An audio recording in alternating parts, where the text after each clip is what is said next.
You know, before we begin, I want to say something about heroes of history. Last week, it was, who was it last week? Do you remember? Who remembers? Remember? That's right. More Elena, but that's who it was. Very good. And Gregory was remembering Charlemagne before that. And what was his father's name? Pippin the Short. Pippin the Short. That's right. You know, what I'm discovering as I study these people is that it's a lot more edifying, a lot more meaningful to look into the life of a holy person, a saint, someone who loved God. Now, tonight we are meeting William the Conqueror. And I can't say that he was a godly person. In fact, it gets pretty messy. And the thing about history is people they consider important, like the conqueror who accomplished big things, don't hold a candle to the quiet, saintly soul, who may not have conquered anything except their own sins and errors, but they are such beautiful people compared to men and women of history like William the Conqueror. So it kind of leaves a bad taste in your mouth to discover these people who seem important to history but yet lacked the light within that we find in the saints that we venerate in icons. Next week we're going to combine the warrior and the saint with Joan of Arc as our final presentation next week. William the Conqueror. So let's find out a thing or two about him. And I'm going to show you a bit of a map here. Do you see in the lower portion we have Normandy? That's his home. That's where he was born. And the big pink on above is, do we know what country that is? Great Britain. That is correct. That's England.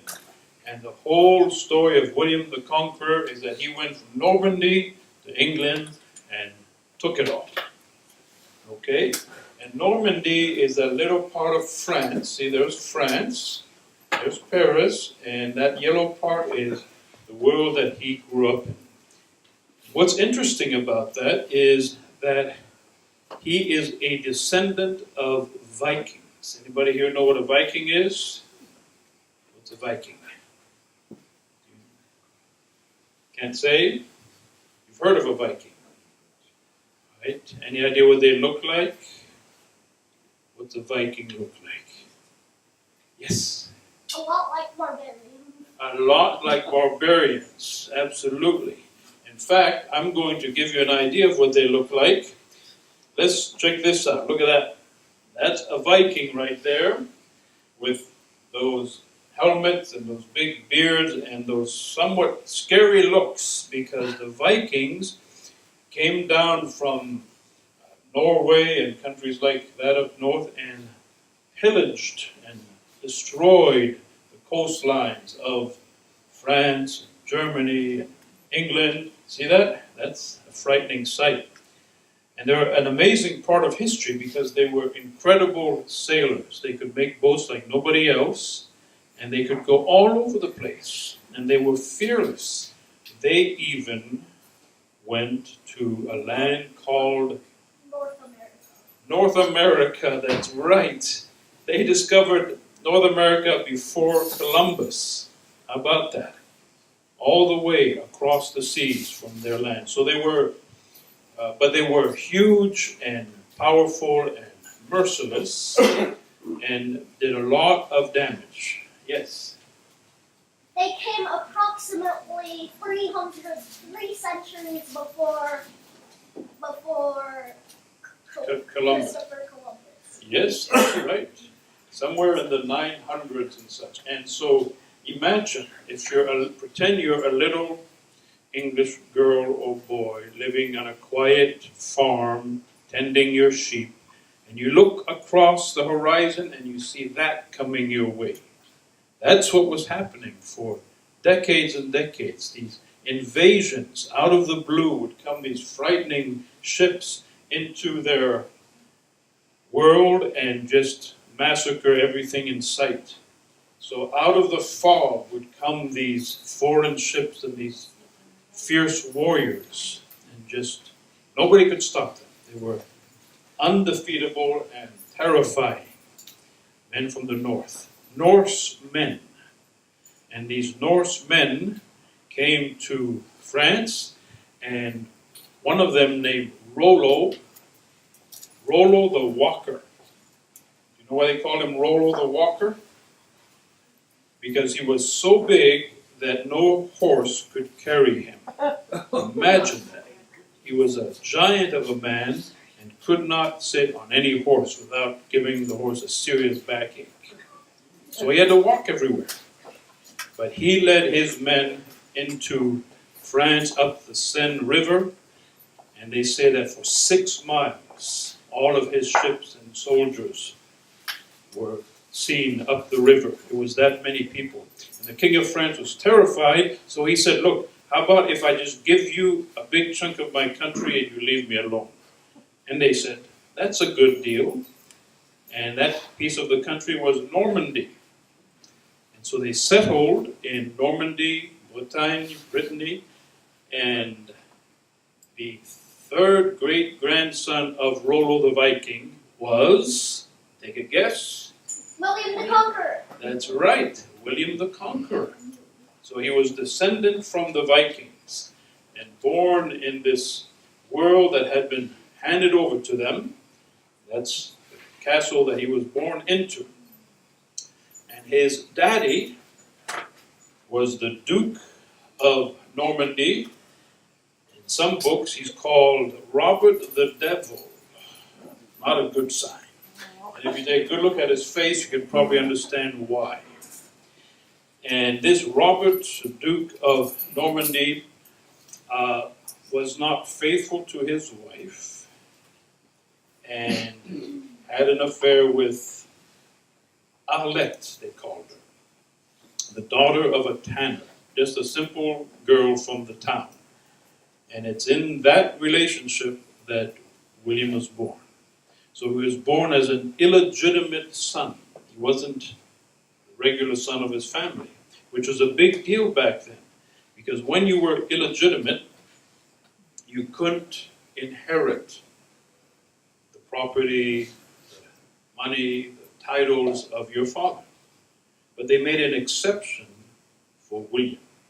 So William is illegitimate, born of a tanner's daughter. Tanner, you know what a tanner is? Someone who makes hats, we're told. Well, they would use animal skins and make clothing with them.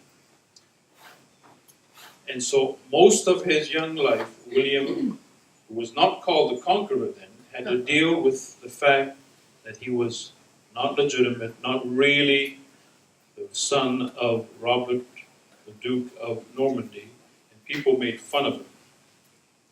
Now this is where I have to censor a little bit, and I can't tell you what he did to the people who made fun of him, because he was so violent, so upset. But this man, in spite of being illegitimate and called that way for his young life, when he was your age, 7 or 8, who's 7 or 8 years old here? Put your hand way up, look at that. How many 7 and 8 year olds do we have? Okay, and then you guys are what? How old are you? 9, that's close. 10, 11. Around this age group right here, he became the next Duke of Normandy.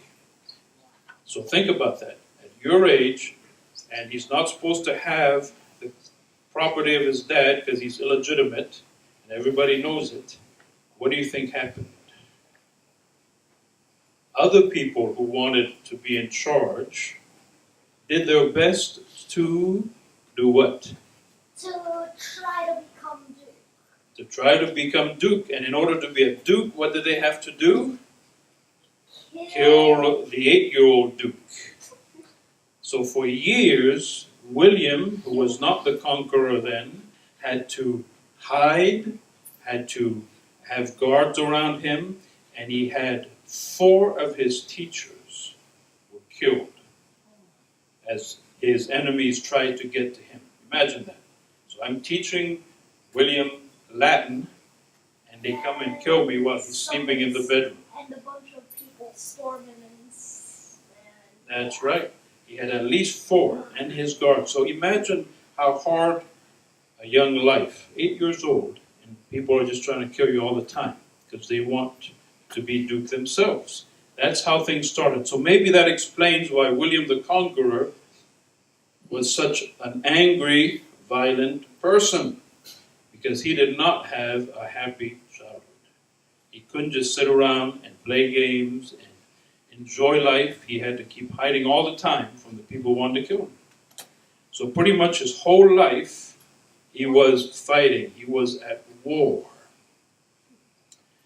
So as he got a little bit older, in order to get some help, he decided to marry the daughter of the King of Flanders, which is modern Belgium, so that he could have some help, some support. But she didn't want to marry the son of a tanner's daughter, the illegitimate son. So even the lady whose father was going to give her to him didn't want him because he was not legitimate. He just couldn't get a break. So, being the angry, violent man that he became, he went up to this lovely lady here in the middle of the town square, who did not want to be his wife, grabbed her by the braid and pulled her off her horse and said, "You're going to be my wife," and that's the end of the story. And she bore him 10 children, and when she died years later, he was terribly depressed. So that tells you that even with that difficult beginning, they loved each other. So she forgave him for pulling her off her horse, and he forgave her for thinking he was just a lowly, illegitimate son. But let me take you back, because one of the things you learn when you're studying history is that you have to go looking for facts in many places, because they're not going to give them all to you. So, it's okay if you didn't understand everything the man said, because I'm going to go into it. But here's what we learn, that Edward the Confessor, King of England, was a distant relative to William, because royalty is connected, all right, for political reasons. And he had no children, so he had to do something about what was going to happen to England after he died. And he said he would give it to William. And this fellow named Harold, that you may have heard about there, Harold, this is the story. He was shipwrecked on the coast of Normandy. And William took him captive, because he was from England. And what you saw in the video was he made him swear on holy relics before he would release him that Harold would support William to become King of England. Okay? So he captures this guy who was shipwrecked, makes him promise that he'll support him to become king. And then he lets him go, because the man swore on holy relics. The old king dies, and Harold changes his mind and decides he's going to be King of England. So, remember what I told you about William's temper? Can you imagine to be betrayed that way? The man swore he would support him to become the king, and then he goes and becomes king himself. So William was so angry that he spent 7 months building 600 ships, gathered 7,000 men, 2,000 cavalry soldiers, and took off for England to invade it. That's how angry he was. So sometimes it's not a good thing to go back on your word, because if you've got somebody like William that you're dealing with, they might do something pretty dramatic to you. So he invades the country to take it over. And Harold, unfortunately, had other people who wanted his country too. See, this is human history. Lots of fighting all the time over real estate, who's going to get what land. So the Norwegians thought they had a claim to England, and so they attacked from the north. And poor Harold had to fight them off and then rush back south to fight William, who was invading. So imagine, he goes to a big battle with the Norwegians in northern England, and then he spends 10 days hurrying, as fast as they could to get back south. What do you think happened if you had to walk 250 miles to go fight another battle? Exhausted. Your feet would hurt or something, right? You would be tired, to say the least. So all his men are tired, and now he has to meet this huge force of invading soldiers with William and fight at the Battle of Hastings. But an interesting thing happened right before that world history changing battle.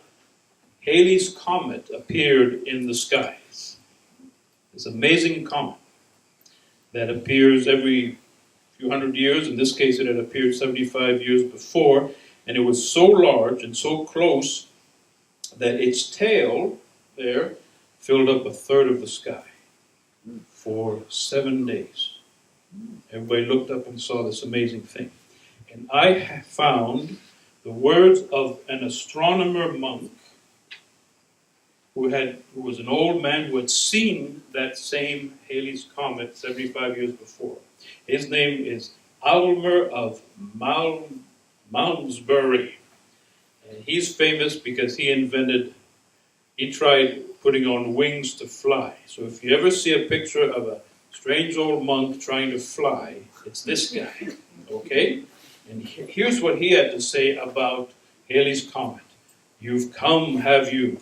You've come, you source of tears to many mothers. You evil, I hate you. It's a long time since I last saw you, but as I see you now, you are much more terrible.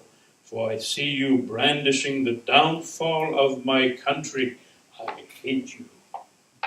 Imagine saying that to a star in the sky, because they took it as a sign. This was a sign that something big was going to happen.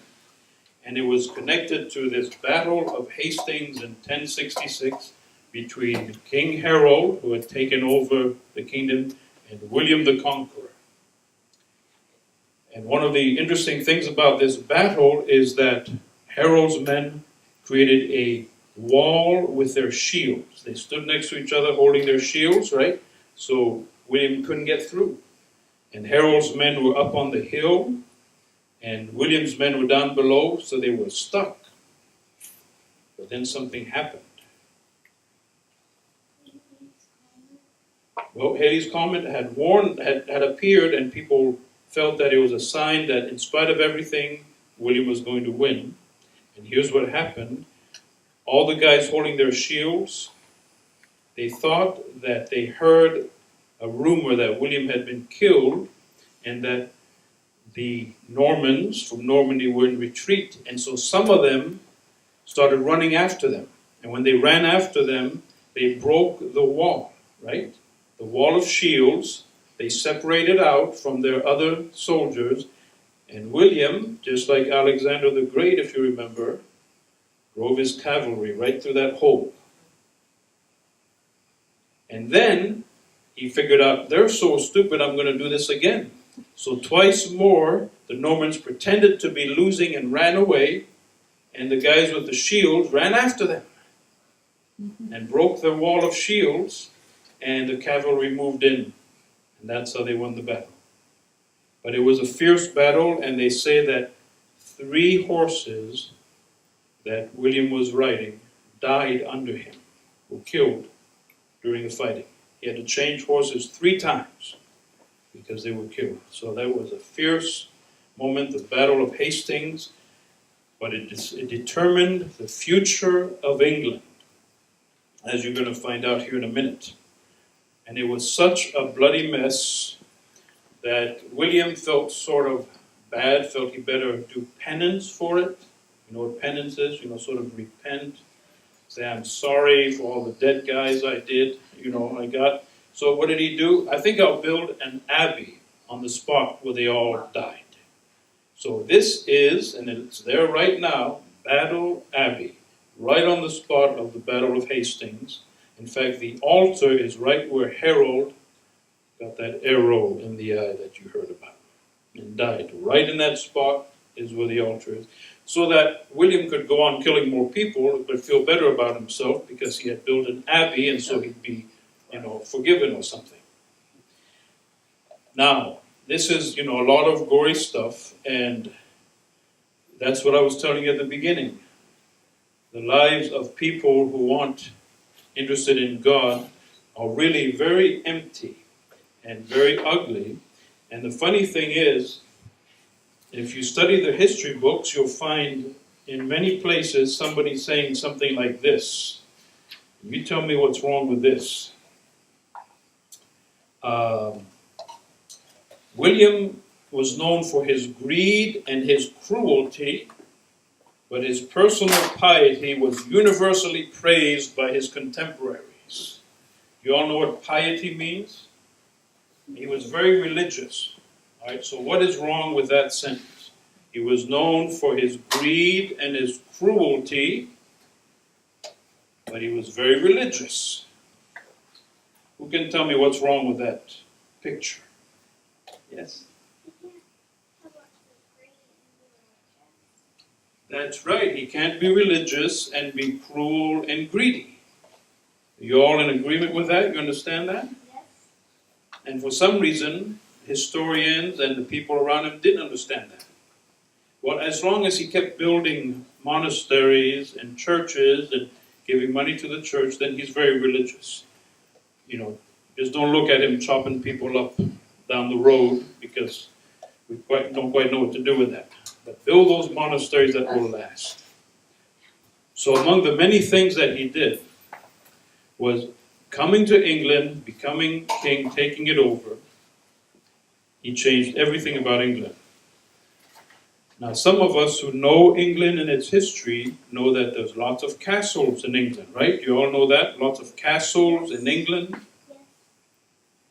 Before William the Conqueror went there, there wasn't a single castle. He built them all. He started the castles in England. For 20 years, he built 80 different castles.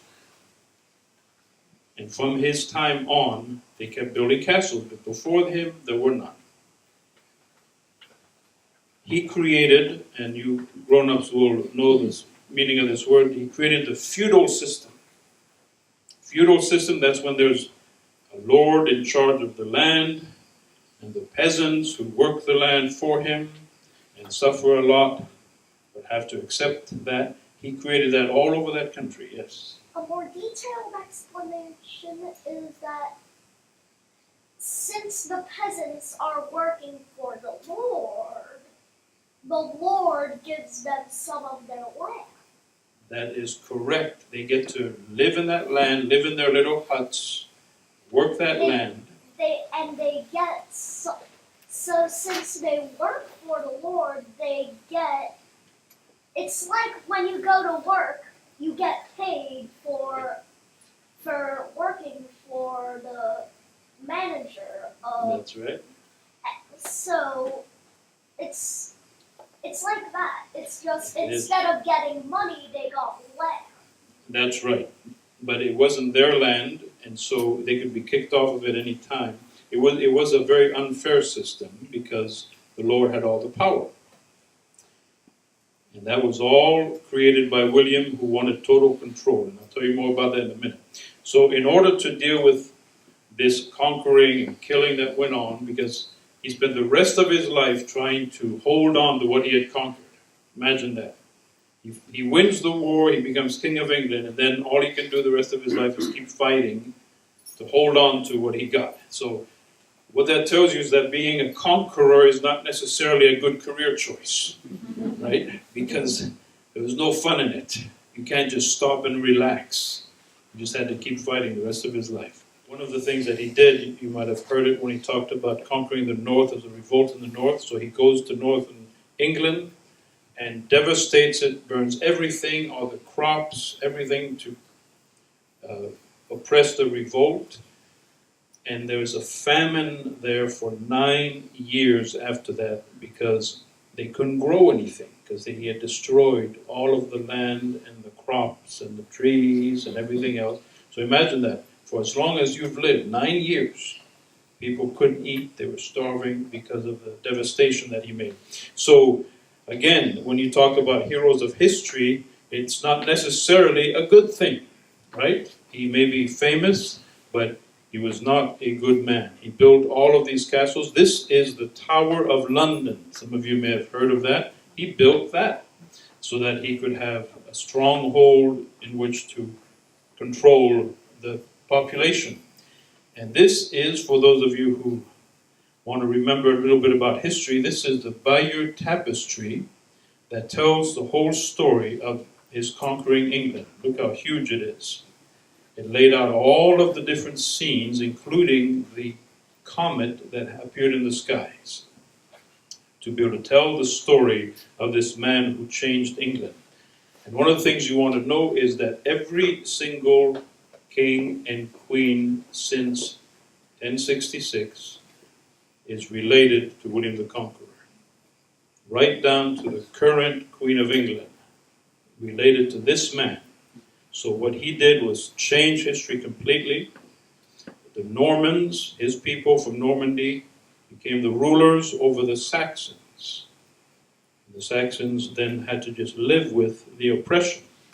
And let me tell you about one of his oppressions. You know, I said he was greedy, right? You heard me say he was greedy. There was something called the forest law, where every animal in the forest belonged to the king. So nobody was allowed to kill the animals. But also all the leaves on the trees belonged to the king. So none of those poor peasants that you were talking about could go get firewood for the winter because everything belonged to the king. How's that for greedy and unjust and unfair and causing so much misery? And that leads me to a few years later, the legend, the story of, who do you think of? Forrest, fight the unfair king, kill a deer that you're not supposed to. Robin Hood. Robin Yes. Hood. Robin Hood, who stole from the rich to give to the poor. The true story, he stole from the Normans to give to the Saxons. But he is the result of what William the Conqueror did. It's in that world of the oppression of the Normans who ruled everything over the Saxons that Robin of Locksley appears on the scene. You remember what city he was near, who the sheriff was in the story of Robin Hood? Anybody know? The Sheriff of Nottingham. You don't know him? Does that name sound familiar, Nottingham? Yes. Yes. How's that? Yes. It's the town in which it all takes place. Yes. What else is it? Your name? It's my name, Nottingham. Did you know that? Theodore Nottingham. My ancestors come from the city of Nottingham, which is next to Sherwood Forest, which is where Robin Hood was. And the Sheriff of Nottingham, who was set up as part of the feudal system to control the Saxons by William the Conqueror, was the great enemy of Robin Hood. And so So Robin Hood was a Saxon. that is correct. There he is. And although you're reading Robin Hood right now, right? In classes. So now you know the origins of how that all happened. Why he had to do what he had to do. So he's like one of those Saxon rebels. A Saxon rebel, that's right. Fighting the powerful Normans who had all been set up by William the Conqueror. All of the church leaders, all of the landowners, all of the wealthy people, the aristocrats, were now the friends of William, his people, the Normans. And all the Saxons were the poor people who were oppressed by them. And it was in that world that Robin Hood shows up. And what does he do early on? Right? He kills a deer that belonged to the king. So he gets in trouble. So to end the story of this man who affected history so much, the Conqueror. It turns out that even though he was a powerful warrior, in his later years he became very fat. In fact, they started making fun of him because apparently he looked pregnant, he was so fat. And he created the first diet of the times. He decided to try to just drink wine and not eat anything to lose weight, and guess what? It didn't work out so well. So what happened to him is, in one more battle, because he just never stopped fighting, a very heavy guy, his horse reared and he fell on the pommel of his saddle. That's the big wooden thing in the front of the saddle, and it tore open his intestines. And it took him weeks and weeks to die, and they could hardly fit him in the casket. And I don't want to gross you out too much, but there's a point to this. So they sort of burst him open when they tried to put him in the casket because he wouldn't fit. And everybody had to run from the church because it smelled so bad. And I tell you this because what a pathetic ending to the great conqueror, right? And there's almost a moral to the story. You know, you live by the sword, how does that finish? You live by the sword, you die by the sword. You know, a lifetime of fighting, of warring, of creating misery, and that's his ignoble ending, as opposed to the beautiful ending of the saints in ultimate nobility and serenity and grace and self-surrender to God. This is the story of those who don't make room for God in their lives. Even though he built all kinds of churches, all kinds of monasteries, 20 monasteries in France he built, to try to have you guys remember him as the great builder who did good things for humanity. But the one who's really remembered is the Robin Hood type, who fought against that kind of injustice, that kind of oppression, that kind of greed and evil.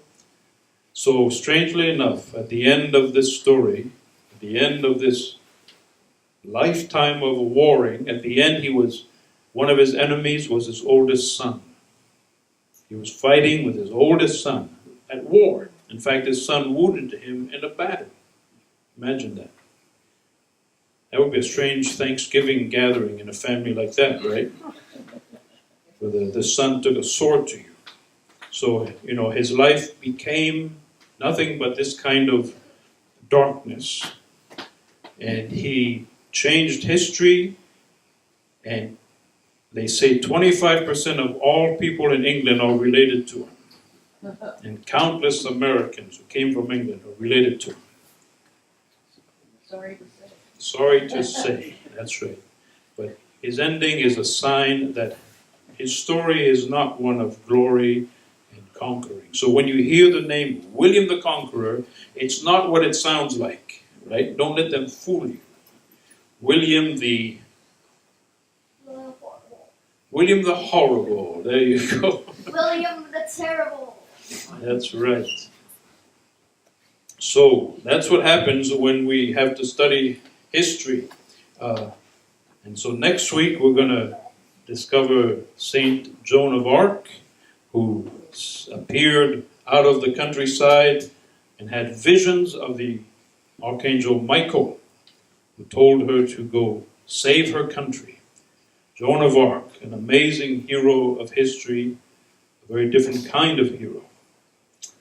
One filled with light and love of God. That's what we should call a hero. Thank you very much for your attention.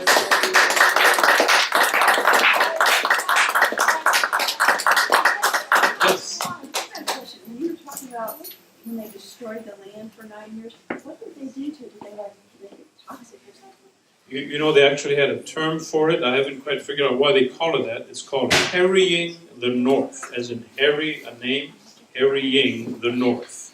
There's a term they applied to what he did, which was total destruction You know, the Romans had a habit of putting salt in the land to ruin its fertility. So he just used every trick in the book to ravage the villages, nature itself, so that it was inhabitable, really. You know, and people couldn't rebuild for a long time. Yes? Was that when the French language became to influence the English language so much? Absolutely. Yes, that was entirely due to the Norman conquest. And all the aristocracy, because he placed all his people in power, were French. So to this day, many of the old English families have hyphenated French names. And Latin came into the English language along with French and completely reconstructed it. Just like all these castles that became, you know, part of England's image are his doing for his purposes. So it was a real transformation. I was just thinking another lesson that comes out of this is that which matches what Joseph said to his brethren, you meant it for evil, but God meant it for good. Because out of the Norman conquest eventually came, for instance, the incredible English language, a mixture of Norman French and Anglo-Saxon, Latin and stuff. I think our language has more words than any other language. Shakespeare. So other things happen. God is not defeated by conquerors and even use So, actions against us. Say that line again. You meant it for evil, but God meant it for good. So something good came out of that disaster. And you're pointing in particular to the shaping of the English Yeah, well, language. just one thing, the shaping, yeah. the creation of the English language. That's right. Just did not exist in 1100, and then all of a sudden, like 14th century exists in Chaucer, and the 15th century it's modern English. Only Yeah. the one came. It's what we speak. How about that? And William never intended that. Nope. But somehow that's what comes out of it. That's a wonderful spiritual lesson indeed. That's part of why I wanted to end with Robin Hood on a high note. Yes. You know, instead of just the mess of conquering. Well, even then, novels like Ivanhoe, there's a reconciliation element that comes in. As Robin Hood is perfectly willing to give his obeisance to Richard the Lionheart. That's right. Comes in, so. Who was a descendant Yes. of William. Yeah. Richard the Lionhearted was a direct descendant of William the Conqueror. That's right. Thank you again.